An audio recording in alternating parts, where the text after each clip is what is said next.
अब हमारे सामने ये क्वेश्चन आता है कि अगर आपको इन्वेस्टिगेशन को रिकॉल करवाना है, यानी इन्वेस्टिगेशन ऑलरेडी चल रही है लेकिन आपको इन्वेस्टिगेशन को स्टॉप करवाना है, रिकॉल करवाना है, यानी कि रिकॉलिंग ऑफ इन्वेस्टिगेशन का जो ऑर्डर है, क्या वो ऑर्डर भी आप सेक्शन नंबर 175 क्लॉज 3 के अंडर मेक कर सकते हो?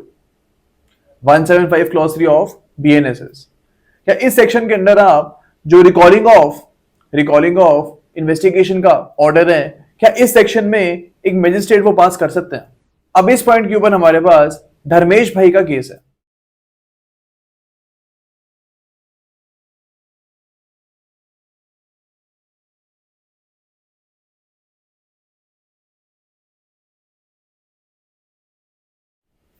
ओके, अब इस केस में बोला गया था कि अगर आपको एक इन्वेस्टिगेशन को रिकॉल करवाना है तो इस चीज के लिए आपको section number 482 of CrPC and section number 530 of BNSS जो है इसके अंदर जाना पड़ेगा। ओके, आप section number 156 clause 3 slash section 175 clause 3 के अंदर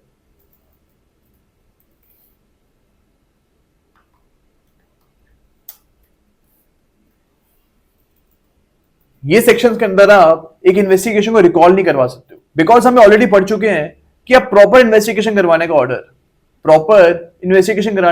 इन सेक्शंस के अंदर पास कर सकते हो। लेकिन जो रिकॉलिंग ऑफ इन्वेस्टिगेशन का ऑर्डर है ये एकदम ऑपोजिट ऑर्डर है।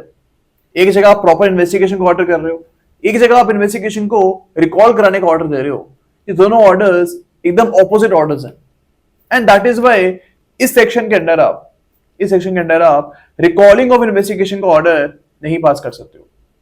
If you want to recall an investigation then you must go under section number 482 of CrPC और सेक्शन नंबर 530 ऑफ बीएनएसएस।